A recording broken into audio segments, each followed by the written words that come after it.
النهارده انا معاكم في فيديو جديد. هعمل معاكم صينيه المسقعه بزيت قليل جدا، او هنسميها مسقعه لايت لانها هتبقى بمقدار زيت قليل.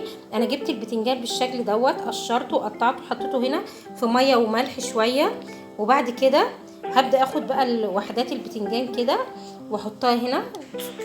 وهجيب انا هستخدم في طريقه المسقعه ديت حوالي نص كوبايه زيت صغيره، مش هنستخدم زيت كتير اهوت. هناخد بقى هنا كده، هناخد بالفرشه كده الزيت وندهن البتنجان كده من الوش ومن الظهر بتاعه.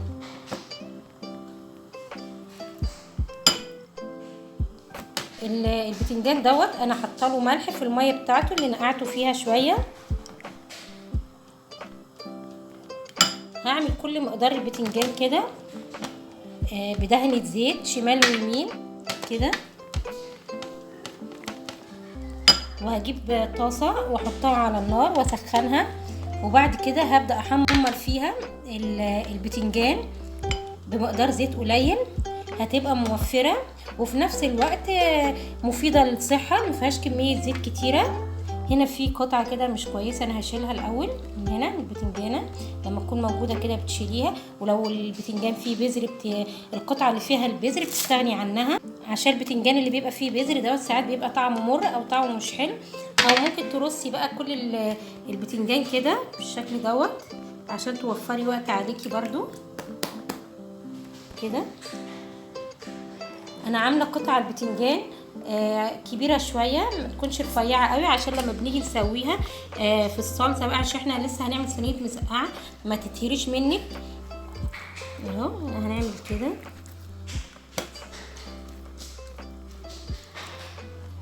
ونبدا نقلبهم. او ممكن برضو فكره تانية ان انت ممكن تدهني الصينيه او الطبق اللي انت بترصي فيه البتنجان دوت، بتدهنيه الاول بالزيت كده، وبعد كده بتبداي ترصي فيه البتنجان فيبقى خد الوشين خدوا زيت معاكي. ودي طريقه جديده للمسقعه، بتبقى خفيفه وما فيهاش كميه زيوت كتيره. خلاص اهيت وحطيتها على النار وسخنتها، وهبدا بالفرشه كده هنقص كده شويه زيت بس.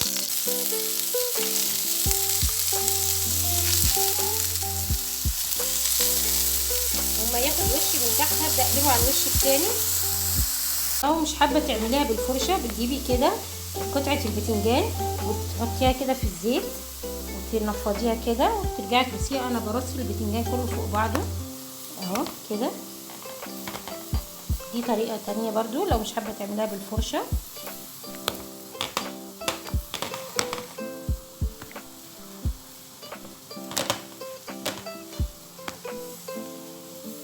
البتنجان اهوت بدا ياخد وش معايا او لون، وانا هفضل اقلبه كده شمال ويمين لحد ما ياخد وش معايا من ناحيتين، وبعد كده بطلعه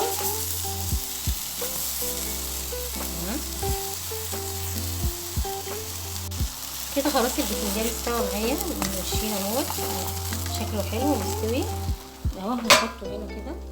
ولو انت حابه بقى ما تعمليش مثلا البتنجان دوت مسقعه، حابه تعمليه بتنجان مخلل، ممكن تعمليه كده بقى. انت حمرتيه خلاص، دي الخطوه ديت، وبعد كده بتروحي بقى عامله له التتبيله بتاعته وبتتبليه ويبقى معاكي بتنجان مخلل.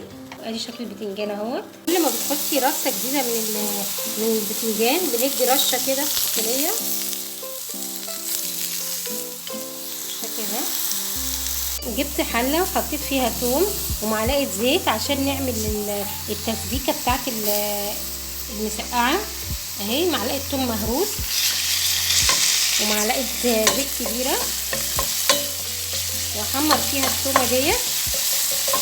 وكمان جبت قرن فلفل حامي اهو اختياري، لو ما بتحبهاش مشطشطه خلاص ما تحطوش، بس ده بيدي طعم حلو للمسقعه. المسقعه لازم تبقى مشطشطه يعني. حمروا معاها كده طماطمات وقطعتهم قطع صغيره بالشكل ده اهو. ولما التومه تتحمر معايا هضيف لها الطماطم المتقطعه.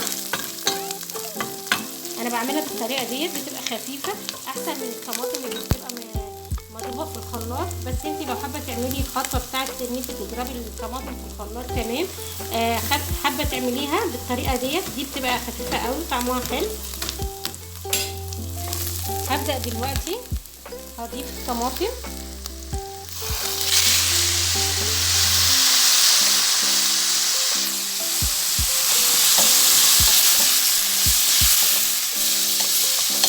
نص معلقه كمون، نص معلقه فلفل، الملح حسب المذاق وخلي بالك ان انت حاطه في البتنجان ملح وانت لما كنت بتنقعيه في الميه عشان ما تطلعش مسقعه مالحه منك.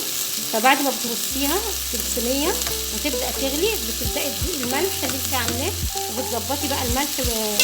بعد كده هسيبها تتشوح شويه. ما هي اتشوحت معايا انا هضيف لها بقى نص معلقه كمون، نص معلقه فلفل، هضيف معلقه ملح، وبعد كده هظبط الملح هضيف عليها كوبايه ميه صغيره. انا هسيبها تغلي بالميه ديت والطماطم عشان ديت اللي هسوي فيها البتنجان. بعد ما احطه في الصينيه اول ما يغلي هبدا اطفي عليه. خلاص خلصت معايا اهي البتنجان بعد ما حمرته كله اهو. مش شارب زيت لان انا عاملاه بنسبه زيت قليله. وهنا الصينيه ديت اللي هي هحط فيها المسقعه او البتنجان. هجيب هنا بقى من الطماطم دي وهبدا احط هنا جزء. انا ظبطت الملح بتاعه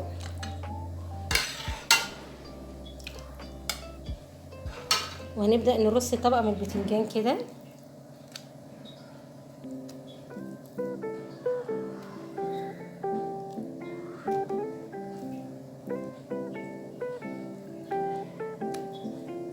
وكل ما ارص طبقه بحط عليها شويه من الصلصه اللي عندي ديت او الطماطم.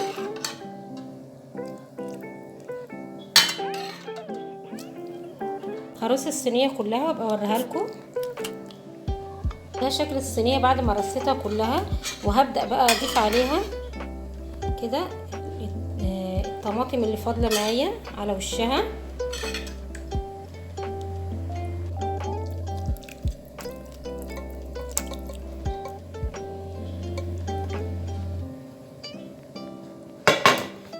مقدار البتنجان دوت حوالي كيلو ونص بتنجان، عليه 5 طماطمات، عليه قرن فلفل حامي، عليه معلقه ثوم مهروس، كوبايه ميه لتسويه الطماطم وتسويه المسقعه اهي.